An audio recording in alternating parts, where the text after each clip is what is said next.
Travel outside the Earth's atmosphere landed in Washington today at 3:47 p.m. Eastern Standard Time. We still do not know where it came from. The ship is now resting exactly where it landed 2 hours ago. So far, there is no sign of life from inside the ship. Behind the cordon of troops, tanks, and artillery is a huge crowd of curiosity seekers. Every eye, every weapon is trained on the ship. The atmosphere is one of terrific tension rather than of fear. It's been that way for... Just a minute, ladies and gentlemen. I think something's happening. The spaceship is opening up. Someone is coming out.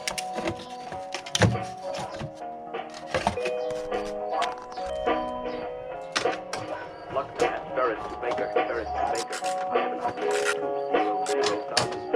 4,000 miles an hour.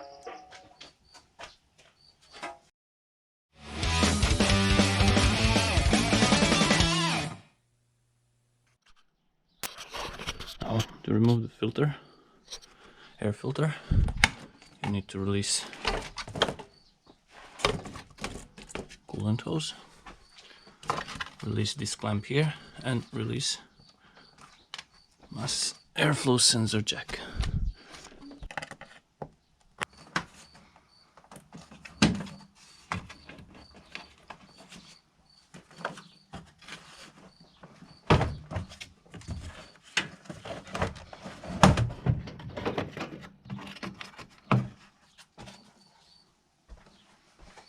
Also, when removing the coils, maybe the best way is to mark them to remember which one goes where. Here is a cable that is attached to the valve cover.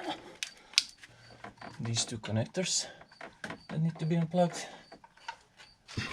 Okay, we need to remove this one too. We have these bolts to undo. 1, 2, 3 in the front. 1, 2, 3 on the side, 2 bolts back there. There is one over there and one over here. This one also has the grounding there, so it's an 8mm nut which you need to remove the wiring, and then you can undo it with a 10mm socket. Also, you have one bolt here and one inside here. You will also need to undo these. First, we will remove the auxiliary belt and everything that's in the way down here. Don't want to expose the engine just yet because of the dirt coming in, so I want it to stay closed for as long as possible. We need to remove this little jack here. There. Now we have 3 10mm bolts.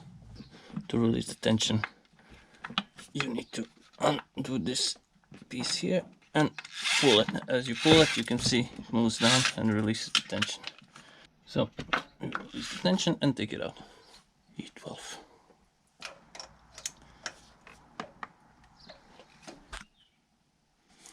Now, what I want to do is release the tension from the tensioner. We'll just pull it like this with a 16 socket and put a pin in it. Watch out to leave the pin in, it needs to stay in. This way your tensioner will stay unloaded and you can put it back easily. Now we can remove the belt. It should come off with no troubles. Now for the crankshaft pulley, we need E10 socket and we have 3 bolts to undo.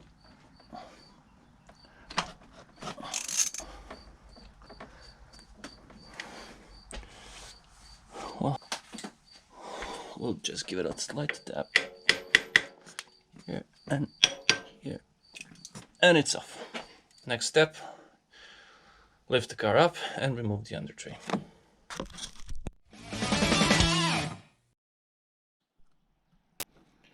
So, to remove the valve cover, first we will remove the wires for the ground, and we start undoing these bolts one by one.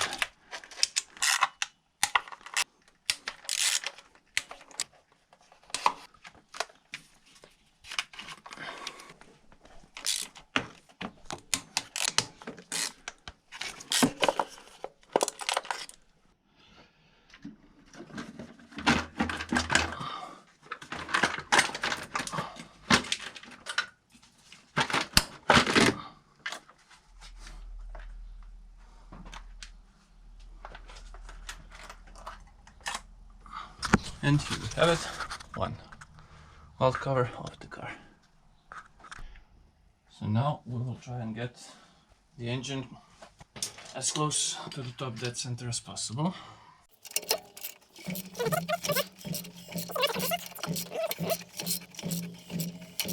Okay, and here it is. So, I don't know if you can see it. Here's a little mark. When they are up, you know you are close to the top dead center. So, now we go under the car.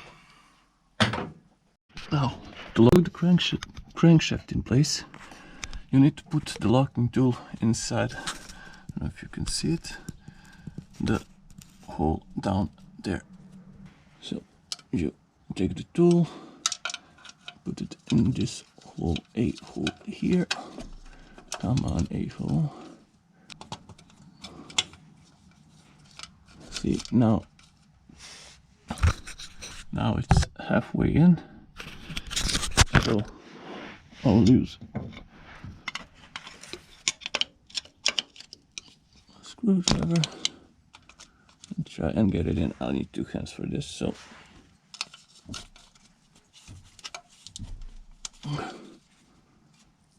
the crankshaft locking tool is all the way in place. You can get from this cramped little spot back there. So now that the crankshaft is locked, we will go and undo the timing chain tensioner. You need a 27 socket.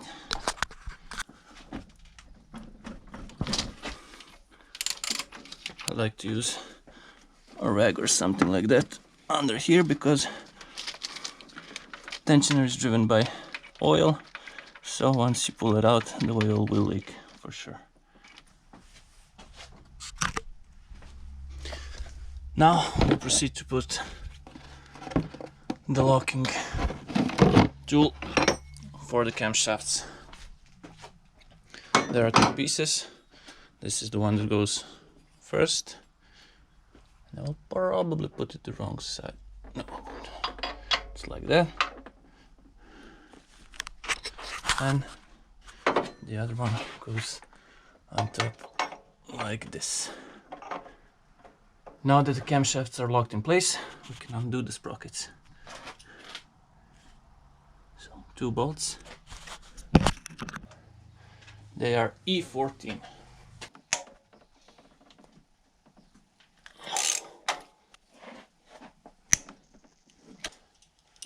Now we can undo the upper guide.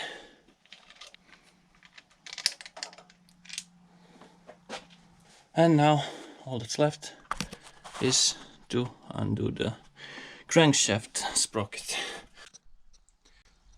Now we managed to remove a crankshaft sprocket bolt without much trouble.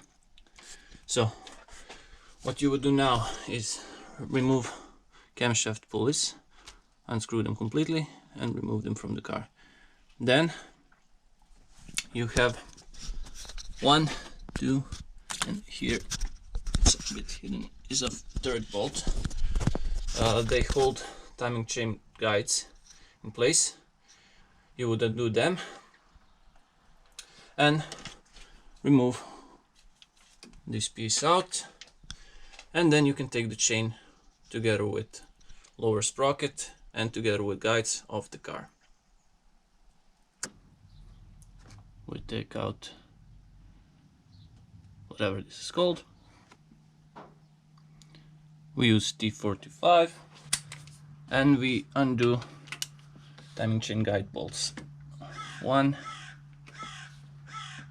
2, and the one that's up here. Now, quick correction, the upper bearing bolt is Torx T50, not T45, so watch out for that or you'll get yourself in a big trouble like I did. And now finally that all timing chain guide bolts are out, you just take your screwdriver or whatever you put here and we take the timing chain out.